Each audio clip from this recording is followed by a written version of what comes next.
இந்த நிகழ்ச்சியில் தமிழக வெற்றி கழகத்தின் நந்தவன நந்தகுமார் வந்துள்ளார். அவரை அன்புடன் வரவேற்போம். வணக்கம். வணக்கம். இது ஒரு தினுசா இருக்கே. வணக்கம்.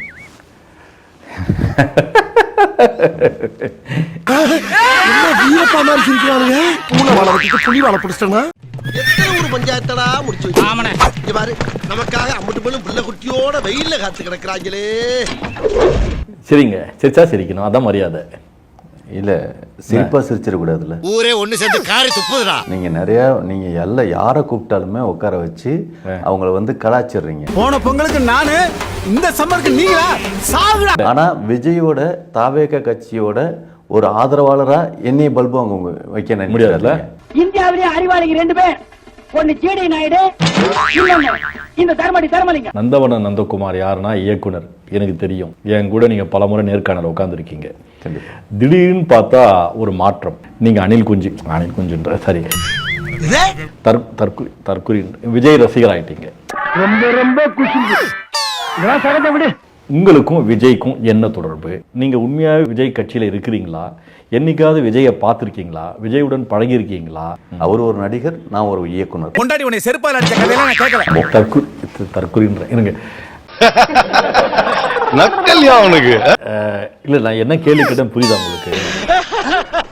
உங்களுக்கும் நடிகர் விஜய்க்கும் என்ன தொடர்பு? என்னைக்காவது பார்த்திருக்கீங்களா? பழகி இருக்கீங்களா? பேசிருக்கீங்களா? உட்கார்ந்துருக்கீங்களா? உட்கார்ந்துருக்கீங்களா? ஏதாவது நடந்திருக்கா அவங்க 2 பேரும்? என்னமோ குடும்பம் நான் வந்து அதாவது கேட்டீங்க, சொல்லிட்டு இருக்கேன். எடுத்தோன்னே எனக்கு இந்த ராமாயணம் வேணாம். விஜய்க்கும் உங்களுக்கு என்ன தொடர்பு? விஜய்க்கு ஏங்க, அவர் ஒரு ஆர்டிஸ்ட், புரியுதுங்களா? நான் ஒரு டைரக்டர். விஜய் கூட வேலை செஞ்சிருக்கீங்களான்னு கேக்குறேன்.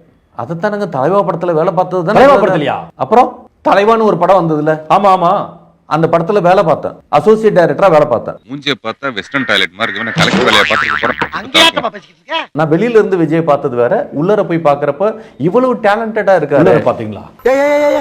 என்னைய அசிங்கம் பிடிச்ச மாதிரி பேசிக்கிட்டு இருக்க. உள்ளர பாத்தீங்கன்னா என்ன உள்ள பாத்தீங்கன்னு I am not bad man. Jolly mood இருக்க மாட்டாரு. ஜாலி மூடுங்கிறதுனா அந்த சர்க்கிள்னு அவரோட ஃப்ரெண்ட் சர்க்கிள்னு இருக்குது. நடிகை கூட அவங்க கூட தான் ஜாலியா இருப்பாங்க. அவங்க கூட ஜாலியா இருந்தா நடிகை. Right, okay. அது மாதிரி ஜாலியா அவங்க ஃப்ரெண்ட்ஸோட இருந்தாங்கன்னா ஜாலியா இருப்பாரு. விஜய் கூட திரைப்படத்துல நடித்தவங்க எல்லாருமே விஜய்க்கு ஆதரவா இல்லை, எல்லாம் விலகி நின்ட்டாங்க. அப்ப நீங்க மட்டும் என்ன இதுக்கு நீங்க உள்ள போனீங்கன்னு கேக்குறேன். ஆரம்பத்துல இருந்தே ராங்கா போய்கிட்டு இருக்கு. ரணரணமா ஆயிரும். யாருக்கோ பர்சனலா அவர் ரொம்ப பிடிக்கும். அவரை பார்த்து அட்மையர் ஆகிற விஷயங்கள் அவ்வளவு விஷயங்கள் இருக்கு. ஆமா, என்கிட்ட இருக்க எதிரா உன்னைய ஹெவியா லைக் பண்ண வச்சுச்சு. இவர் வந்தார்னா அரசியல்ல மிகப்பெரிய ஒரு மாற்றத்தை ஏற்படுத்துவார் அப்படிங்கிற ஒரு என்ன சொல்றது, ஒரு பயங்கரமான நம்பிக்கை இருக்கு. நீ வேற இந்த மற்ற அரசியல்வாதிகள், எதிர்கட்சிவாதிகள், உங்களை மாதிரி ஆட்கள்லாம் நம்பாம இருக்கீங்க. மற்ற நடிகர்கள்லாம் நம்பாம இருக்காங்க. ஒரு காலத்துல தலைவனை புரிஞ்சு தெரிஞ்சு வருவாங்க. மொட்டை தற்குறி அனில் குஞ்சி அப்படிலாம் சொன்னா உங்களுக்கு கோவம் வரல? இல்ல, புரியல. டே மொட்டை, எனக்கு கோவம் வந்துச்சு, உன்னை தூக்கி போட்டு பந்தாடிடுவேன். நான் சொல்றேன், உங்களுக்கு கோவம் வருமா வராதா? இல்ல, கோவப்படுத்தணுங்கிறதுனா எதுக்காக இப்ப கோவப்படுத்தணுமா? நீங்க கோவம் வருமா வராதா? சூழ்நிலை பொறுத்து. மாமா எங்க நீ முறை தற்குறி கோபம் வரணும் அப்படிங்கிறதுக்கு நெசசரி கிடையாது. டேய், உங்களுக்கு வெக்கமே இல்லையாடா? சரி, அனில் குஞ்சு அனில் குஞ்சா இருந்தாலும் அனிலா இருந்து ஒரு நேரத்துல ஜெயலலிதா ஆட்சிய இந்த ஏடிஎம்கே ஜெயிக்க வச்சது விஜய். அனில்ங்கிற பேர் அனிலா இருக்கிறதுக்கு பெருமை தான். பெருமையாடா? மொட்டைன்னு சொன்னா கோவம் வருமான்னு கேட்டேன். நீங்க பொட்டன்னு சொன்னா கூட கோவம் வராது. நோ சூடு, நோ சொர்ணை, நோ ப்ராப்ளம், இஸ் பிராண்ட். எங்க சுப்பிக்கிட்டு இருக்க? என்னையா தற்குறின்னு சொன்னா நீங்க கேட்ட கேள்விக்கு ஒரே பதில். நாங்க ஆச்சரியக்குறீங்க. வேண்டாம் சார். Thank you sir. நாங்க ஆச்சரியக்குறி. என்ன குறி? ஆச்சரியக்குறி. சரி, ஏதோ ஒரு குறி. இப்போ சரி, இல்ல ஏதோ ஒரு குறினா புரியல. இல்லங்க, தற்குறினா கோவம் வருமா வராதான்னு கேட்டேன். உங்களுக்கு எதுக்குங்க வரணும்? இதனாலதான் தமிழக வெற்றி கழகத்துல நீங்க இருக்கிறீங்க. வயிற்றுக்கு சோறு சாப்பிடுறோம், சூடு சொரண உள்ளவன், மானம் உள்ளவன். அப்ப எனக்கு இல்லங்கறியா? நல்ல குடும்பத்துல பிறந்தவன் யாருமே தமிழக வெற்றி கழகத்தில் இருக்க மாட்டாங்க. ஏன்னா அந்த கட்சிக்கு கொள்கை சித்தாந்தம் என்பதுல எதுவுமே இல்லை. ஆக மொத்தத்துல விஜயம் சினிமால ஹீரோவா இருக்கலாம், நிஜத்துல பூஜ்யம். அது எப்படி நான் கரெக்டா சொல்லிட்டீங்க? எல்லாம் மூட்டை வச்சுட்டான்டா. உங்களை மாதிரி முட்டாள்தனமா கோமாளித்தனமா விஜயை பின்பற்றாங்க பாத்தீங்களா? இதை வைத்து புரிந்து கொள்ளலாம் இது ஒரு கோமாளி கூட்டம்னு. இதே மாதிரி வேற யாராவது சொல்லியிருந்தா கோவம் வந்திருக்கும், உங்களுக்கு கோவம் வராது. இதுக்காக நான் வெக்கப்பட மாட்டேன், வேதனைப்பட மாட்டேன், துக்கப்பட மாட்டேன், துயரப்பட மாட்டேன். முழுக்க தீய சக்தி, முழுக்க நீங்க தீய சக்தி. நாங்க தீய சக்தி இல்ல, பராசக்தி முன்னாடி எதுவுமே இருக்காது. தில்லு இருந்தா சென்சார் போர்ட்லாம் லாக் பண்ணி வச்சுக்கிட்டு என்ன பண்ணிட்டு இருக்கீங்க? நான் கூட ஒன்னதான் லூசுன்னு நினைச்சேன், இப்பதான் புரியுது கொப்பம் எல்லாம் லூசுன்னு. யோ தற்குறி, நான் என் வாயில தான் வந்துட போகுது. ஃப்ளோவுல கெட்ட வார்த்தை வருமா? சென்சார் போர்டு யாரு? சென்சார் போர்டு யாருன்னா யார் கண்ட்ரோல் இருக்குது? யார் தலைமையில் இருக்குது? ஏங்க அதெல்லாம் சொல்லுவாங்க 1008. சென்சார் போர்டு சென்னையில தானங்க இருக்கு. எல்லாம் இந்தியாவின் எதிர்கால தூண்கள். நீங்க டைரக்டர் தானே? ஆமா. நீங்க மேட்டர் படம் எடுத்தீங்களா இல்ல ஒரிஜினல் படம், நல்ல படம் எடுத்தீங்களா? என்ன சிரிப்பு ராஸ்கல்? மேட்டர் படம் எடுத்துமா? ஏங்க சென்சார் போர்டு யாரோட தலைமையில இருக்கு? மத்திய அரசு சம்பந்தமே இல்லாம இதுக்கு மேட்டர் படம் எடுத்தாங்க. லூசா? ஆமாயா. சென்சார் போர்டு மத்திய அரசோட தலைமையில கீழே இருக்கு. ஏங்க ஒரு விஷயம் சொல்ற நல்லா புரிஞ்சுக்கங்க. மத்திய அரசே எங்களுக்கு பரவாயில்லன்னு சொல்லிருச்சு, ஓகே பண்ணிச்சு. ஆனா அந்த ஒன்றிய அரசு தடை பண்ணிருக்கு.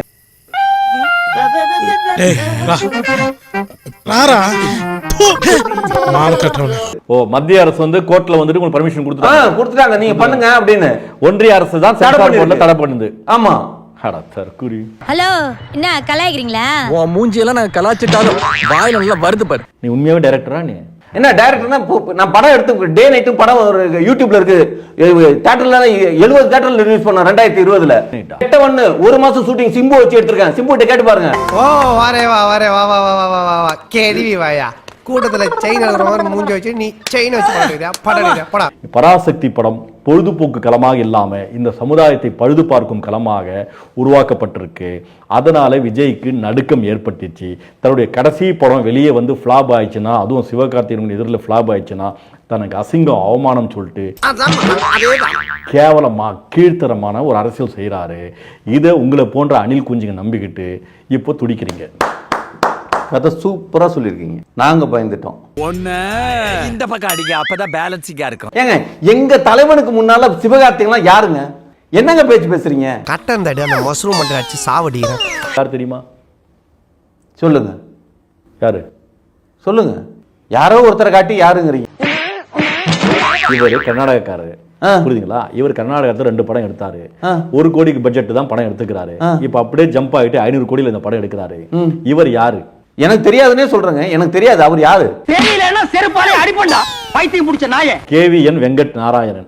இந்த வெங்கட் நாராயணன் யாருன்னா கர்நாடகாவின் துணை முதல்வரும் காங்கிரஸ் கட்சியின் முக்கிய பிரமுகரான VK சிவகுமார் நெருங்கிய நண்பர். இவர் இந்த படத்திற்கு தயாரிப்பாளர் வராரு. இந்த படத்துடைய தயாரிப்பாளருடைய பணம் இவருடைய பணம் அல்ல, விஜயுடைய பினாமி. விஜய் தான் பணத்தை கொடுத்து இவரை கூப்பிட்டு அந்த படத்தை இயக்கம் சொல்லிக்கிறாரு.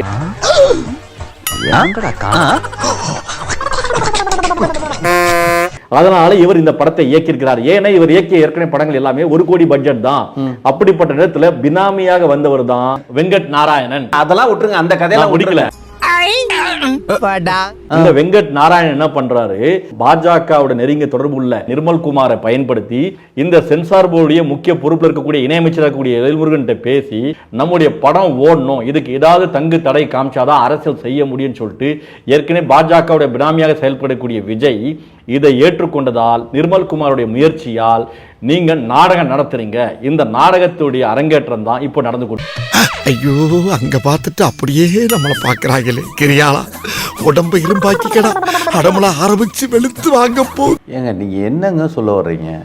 படம் ரிலீஸ் இல்லையாங்கிற மூமெண்ட் தான் அது உங்களுக்கு தான் இருக்கு. மக்களை முட்டாளாக்குறீங்க. படத்தை வெளிய இத்தனை படம் எடுத்த நீங்க உங்களுக்கு படம் சென்சார் போர்டு எப்படி அனுமதி தெரியாது, எப்படி செயல்படணும் தெரியாது, எப்படி காப்பு விடாம அடிக்கிற ஒரு மன்னன் தெரியாத மாதிரி புதுசா படம் எடுத்து எல்லாமே திருப்பி ரிவர்ஸ் கமிட்டின்னு குடுக்குறானுங்க. அவர்தே இது பண்ண மாட்டேங்கிறானுங்களா? விஜய் முன்ன வந்து பல படங்கள் ரிவர்ஸ் கமிட்டி வந்திருக்கு. அப்பலாம் ஏன் கோர்ட்டுக்கு போல, இப்ப மட்டும் ஏன் கோர்ட்டுக்கு போறாரு? இது எல்லாமே டிராமா, இதெல்லாம் நடிப்பு. ஏயா கத்துற? நான் எவ்வளவு நீ கத்துற கத்துல என்ன கோர்த்து விட்டு போயிருக்க. ஏன்னா பராசக்தி படத்தை உங்களால வந்து மோத முடியாத ஒரே காரணத்துக்காக மக்களை ஏமாத்துறீங்க. விஜய்க்கு மனசாட்சி இல்ல. கரூர்ல 41 பேர் இருந்தாங்க பாருங்க. எப்படி நடிச்சாரோ அதே நடிப்பு தான் இப்ப நடிச்சு கொண்டிருக்கிறாரு. என்ன சார் எந்த மேல சந்தேகப்படுறீங்க? உங்களா சந்தேகப்படக்கூடாதியா, பார்த்த உடனே சுட்டு கொன்றுக்கணும். விஜய் வந்து படத்துல ஹீரோ, நிஜத்துல வில்லன் மட்டும் இல்ல, காட்டு மிராண்டி, ஒரு சாத்தான். ஏங்க வேணாங்க, என்ன அது என்னைய உட்கார வச்சுட்டு இப்படி பேசுறதுங்கிறது ரொம்ப மாமா கோவம் வந்துருச்சு. இனி அவர் மேல ஒரு அடி பட்டாலும் எரிமலை வெடிக்குண்டா. தூய சக்தி தீய சக்திங்கிற ஒரு விஷயம் இருக்குது. மயிர் சக்தியா? அவன் விஜய் என்ன சக்தி? மயிர் சக்தின்னு சொன்னா அதான் விஜய். அண்ணே கொந்தளிச்சாதீங்க அண்ணே, பொறுமையா கடப்பிடிங்க. அறியாப்புல தெரியாம கரெக்டா. எது விஜய் வந்து மயிர் சக்தி நான் சொன்னா? ஹலோ வேணாம். என்ன என்கிட்ட நானே பேசிக்கிறேன் சார், நீங்க கப்பு கப்புன்னு திருப்புறீங்க. என்ன என்னையவே திருப்புறீங்களா? நான் பேசுனது தப்புன்னு சொல்ற அளவுக்கு என்னைய நான் பேசுனதே உல்டா பண்ணி என்னிட்ட திருப்புறீங்களா? வயிற்றுக்கு என்னங்க சாப்பிடுறீங்க? வயிற்றுக்கு என்ன சாப்பிடுறோம்? சூடு சொரணம் எதுவுமே இல்லையாங்க. என்னங்க முட்டாளாங்க நீங்களா? நீங்க குழந்தை கூட தெரியுதுங்க. இருங்க. என்ன காரணம்னு தமிழக வெற்றி கழகத்தில் இருக்கக்கூடியவங்க முக்காவாசி பேர் பாஜக கட்சியில ஏற்கனவே இருந்தவங்க. எல்லாம் நம்ம ஆளுங்க தான். ஒளிஞ்சிருக்க லட்சணம் அந்த மாதிரி இல்ல. புரியல எனக்கு என்ன சொல்ல வர்றீங்க?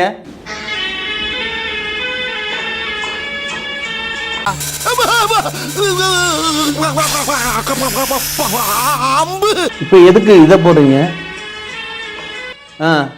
நானும் தான் ஆடுவோம். இது ஏதோ காமெடி பீஸ்ரா, ரொம்ப வீக்கா இருக்கான். விஜய் எங்க இருக்கிறாரு? புரியல. எங்க இருந்து புரியல. நீங்க எதுக்கு சம்பந்தமே இல்லாம விஜய் எங்க இருக்காருன்னு கேக்குறீங்க? நான் என்ன யார் கூட இருக்காருன்னு கேட்டேன். எங்க இருக்கிறதானே கேட்டேன். விஜய் எங்க இருக்கிறாரு? பனையூர்ல இருக்காரு. பனையூர்ல இருக்கிறாருல்ல? ஆமா. வாயில விரல்ச்சி சப்பின்கிறாரா? இதெல்லாம் ரொம்ப நக்கலாம். வாய் திறந்து பேசலாம்ல. என் படம் தடை போட்டாங்க, அதனால பண்ணிட்டாங்க, இது அரசியல் சூழ்ச்சின்னு சொல்லலாம்ல. ஏன் வாய் திறக்கல? ஊமையா? மௌன விரதமா? ஏன்? அது வந்து நேரடியா கெடுக்கிறாங்கன்னு தெரியுது. இவன் தான்ங்கறத பல தடவை சொல்லியாச்சு. இதுக்கு மேல என்னங்க ஒருத்தன் வந்து சொல்லுவாரு? பாலிடிக்ஸ் பேசுறான், பாலிடிக்ஸ். பரதேசி பசங்க பாலிடிக்ஸ். என்னத்த மக்கள் எங்களை தானே நம்புறாங்க.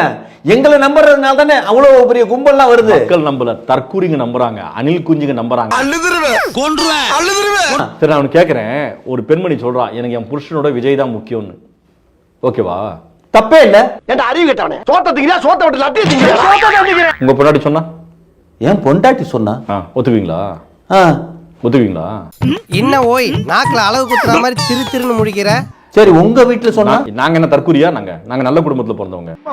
உனக்கு வேணும்டா, உனக்கு இது வேணும், இன்ன வேணும். எங்க வீட்டுக்காரோட எனக்கு விஜய் தான் பிடிக்கும் அப்படின்னு சொன்னா ஏத்துக்குவீங்களா? அதாவது ஏதாவது இல்ல, வலிக்குதா?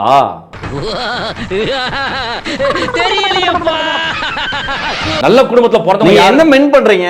எங்க தலைவரை விரும்பினது, எங்க தலைவரை புருஷனுக்கு மேல நேசிக்கிற ஒரு பெண் மறைமுகமா சொல்றீங்க. நான் எங்க சொன்னேன்?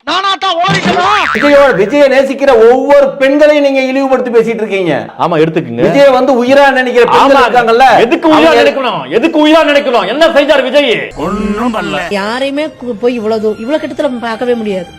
அந்த பேரை எங்க குடும்பத்துக்கு வாங்கி கொடுத்துருக்கான். குழந்தை இறந்துட்டான்னு வருத்தப்படணுமா, வேதனை பண்ணணுமா? அதை விட்டுட்டு விஜய்க்காக என் புள்ள செத்தாலும் பரவாயில்ல தியாகம் பண்ணுன்னு சொல்றாங்களே. விஜய் அந்த அளவுக்கு நேசிக்கிறாங்க. செருப்பால் அடிக்க மரியாதை இல்லங்க. நீங்க ரொம்ப தலைவன் ரொம்ப வெளியூர் கூட்டி வந்தது இல்லாம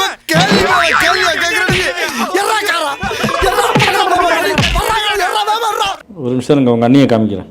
அண்ணியை காட்டுறீங்களா? நான் சிஎம் ஆகணும். ஆசையா இருக்கு. நிஜமா சொல்றேங்க. ஜெயலலிதா மட்டும்தான் சிஎம் ஆகணுமா? அப்ப த்ரிஷா ஆக கூடாதா? ஜெயலலிதா த்ரிஷா ஏன் சொல்றீங்க? சம்பந்தப்படுத்திக்கிட்டேன்.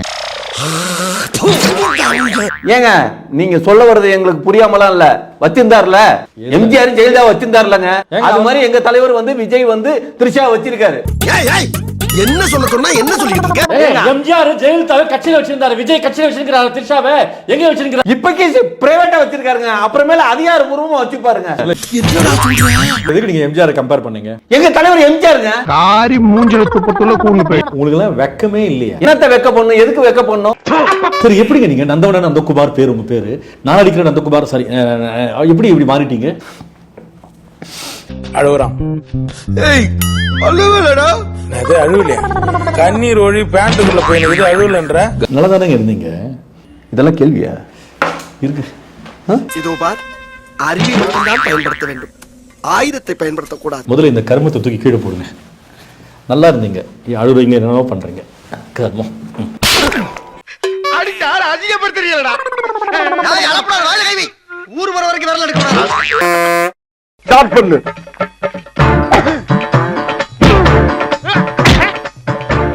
இங்கிட்டு வா. அப்படியா.